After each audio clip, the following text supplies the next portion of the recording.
ही एक काल्पनिक बाईकथा आहे. यातील सर्व पात्रे, घटना आणि स्थळे फक्त मनोरंजनासाठी आहेत. कोणत्याही प्रत्यक्ष व्यक्तीशी किंवा घटनेशी साम्य आढळल्यास तो निव्वळ योगायोग समजावा. मी स्टिअरिंग पकडून थरथरत बसलो होतो. रिअर मिररमध्ये तिचे डोळे थेट माझ्या नजरेत खुपसलेले, पण बाकी प्रवासी, त्यांना अजूनही काही जाणवत नव्हतं. मी धैर्य एकवटलं आणि गाडी पुढे हाकली. बसचा इंजिनचा आवाज जडजड होत होता, जणू तोही या प्रवासाला कंटाळला होता. पुढचं वळण घेताच मला जाणवलं, आरशात प्रवासी दिसत नव्हते.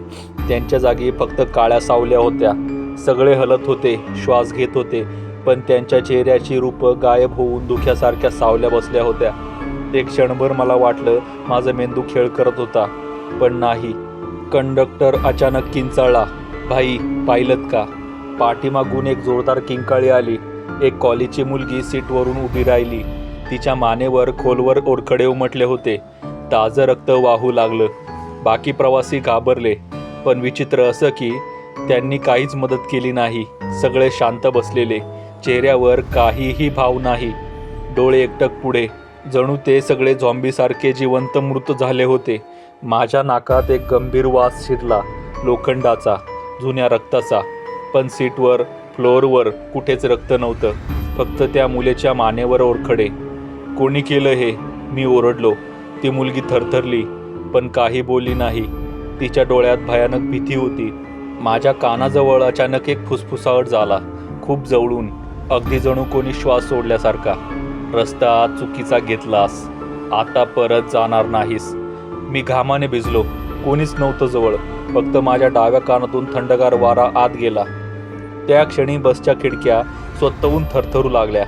काचांवर अस्पष्ट आकार दिसू लागले, जणू बाळाच्या लहान लहान हातांचे ठसे. ते हळूहळू लालसर होत गेले. कंडक्टर घाबरून माझ्याजवळ आला.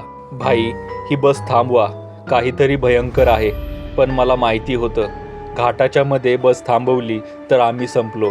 माझं एकच लक्ष होतं, लवकरात लवकर घाट संपवायचा. अचानक एक व्यापारी प्रवासी उठला. त्याचे डोळे पूर्ण पांढरे झाले होते. डोळ्यांना काळी पापणीच नव्हती. तो सरळ बसच्या मध्ये उभा राहिला. सगळ्यांना पाहत होता, पण डोळ्यात जीव नव्हता. मुलगी परत किंचाळली. माझ्या हातून स्टेअरिंग सुटायच्या बेतात आलं. मी गाडी स्थिर करण्याचा प्रयत्न करत होतो. तेवढ्यात माझ्या कानाजवळ पुन्हा आवाज आला, "आता पुढचं वळण तुझं शेवटचं वळण असेल." गाडी डळमळत होती. माझं स्टेअरिंगवर नियंत्रण होतं, पण कसंबसं प्रत्येक वळणावर वाटत होतं की बस दरीत कोसळेल. पाठीमागून ती मुलगी अजूनही हुंदके देत होती. कंडक्टर तिला धीर देत होता, पण त्याचे हातही थरथरत होते. बाकी प्रवासी मात्र काहीच प्रतिक्रिया देत नव्हते, जणू ते जिवंत नसून सावल्या झाल्या होत्या. अचानक बसच्या छतावरून धावण्याचा आवाज आला, स्पष्ट, बुटाचं नाही, अनवाणी पावलांचे. धप धप धप. मी वर पाहिलं. अर्थात छत दिसत नव्हतं, पण आवाज सतत फिरत होता, जणू कोणीतरी गोल गोल बसच्या छतावर वेड्यासारखं पळत होतं. दारं स्वतःहून आपटायला लागली, कधी डावा दरवाजा जोरात, कधी उजवा. प्रवासी उड्या मारून उठले, पण कोणी दाराजवळ गेलं नाही. मी ब्रेक दाबला. बस थोडी थांबली. तेवढ्यात खिडक्यांवर लाल हातांचे ठसे उमटायला लागले, एक एक करून प्रत्येक खिडकीवर, जणू कोणीतरी बाहेरून घुसण्याचा प्रयत्न करत होतं.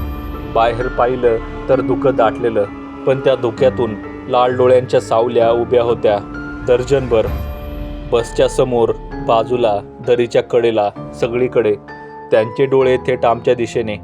त्यांच्या चेहऱ्यांचे आकार मात्र धुसर, फक्त डोळे लालसर जळणारे. इंजिन अचानक बंद झालं. बस शांत झाली. फक्त धुक्यातून तो कुचका वास आणि प्रवाशांचा घाबरलेला श्वास. मी पुन्हा किल्ली फिरवली. टक टक टक, पण इंजिन सुरू होत नव्हतं. कंडक्टर माझ्याकडे धावत आला. "भाई, आपण अडकलो आहोत, हे काही साधं नाहीये." त्याचा आवाज थरथरत होता.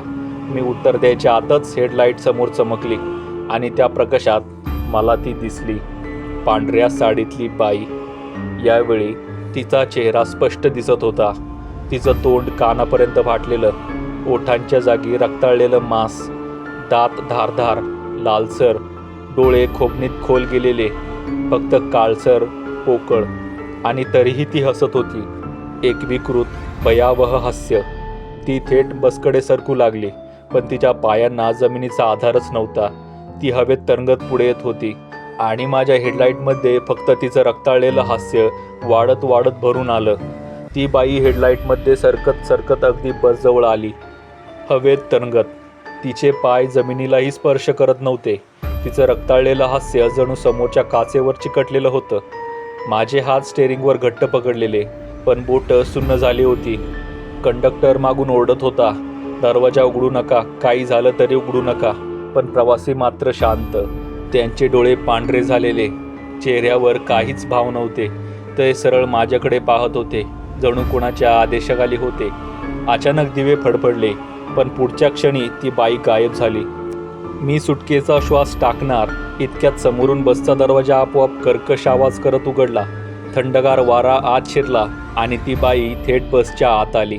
तिचा देह धुक्याप्रमाणे हलका, पण डोळे जिवंत मृतासारखे खोल. ती सरळ पहिल्या शीटवर येऊन बसली, माझ्याकडे एकटक पाहत. तू आम्हाला का घेऊन आलास? तिचा आवाज खोल, घोगरा, कान फाडणारा. मी थरथरत होतो. मी फक्त बस चालवतोय. इतक्यात मागचे प्रवासी एकामागून एक उठू लागले. त्यांचे डोळे पूर्ण पांढरे, चेहऱ्यावर मृतसदृश्य शांतता. ते हळूहळू माझ्या दिशेने सरकू लागले. कंडक्टर किंचाळला, भाई, हे प्रवासी नाहीतच, हे. त्याचा आवाज तुटला. माझ्या आजूबाजूला सगळीकडे सावल्या दाटू लागल्या. मुलगी, व्यापारी, आजोबा, बाई, बाळ, सगळ्यांचे चेहरे धुक्यात विरघळले. त्यांच्या जागी फक्त पोकळ पांढऱ्या डोळ्यांची पिशाच उभं राहिली. त्यांनी हात पुढे केले, लांब, हाडकट बोटं, नख धारदार. ते माझ्याकडे येत होते. मी इंजिन सुरू करायचा प्रयत्न केला. टक टक टक इंजिन गुरगुरलं, पण सुरू झालं नाही. माझं हृदय फुटेल असं वाटत होतं. मी आरशात पाहिलं. सगळे प्रवासी आता बसच्या मध्ये उभे होते आणि त्यांच्यात ती बाई. ती हळूहळू स्टेअरिंगकडे आली. तिचं तोंड अजून फाटत होतं, कानाच्या मागेपर्यंत. अंधारात तिचे दात चमकत होते. ती थेट स्टेअरिंगवर बसली, तिचा हात माझ्या हातावर. आणि मग बसने स्वतःहून दरीकडं वळण घेतलं. मी ओरडलो, ब्रेक दाबले, पण काहीच फरक पडला नाही. प्रवाशांच्या किंकाळ्या ऐकू येत होत्या, पण अचानक सगळं शांत झालं. बस दरीच्या कडेला सरकत होती. शेवटच्या क्षणी मी तिचे डोळे पाहिले, अगदी काळसर, खोल आणि फक्त मृत्यूने भरलेले. धडाम. सगळं अंधार. पुढच्या सकाळी बातम्यांमध्ये हेडलाईन, माळशेज घाटात एसटी बस कोसळली. ड्रायव्हरचा चमत्कारिक जीव वाचला.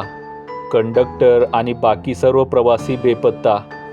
पोलिसांना बसच्या अवशेषांमध्ये ड्रायव्हर बेशुद्ध अवस्थेत सापडला. पण आश्चर्य म्हणजे बसच्या रजिस्टरनुसार त्या रात्री प्रवासी चढलेच नाही. शिवाय कंडक्टरही चढला नव्हता. रुग्णालयात शुद्धीवर येऊन सुधीर आरशात पाहतो. त्याच्या खांद्यावर पांढऱ्या साडीतल्या बाईचा रक्ताळलेला हात ठेवलेला. आणि ही कहाणी इथे संपली. मित्रांनो, अजून कहाणी ऐकायची असेल तर सबस्क्राईब करा आणि पाहत रहा भूतांच्या कहाण्या. धन्यवाद.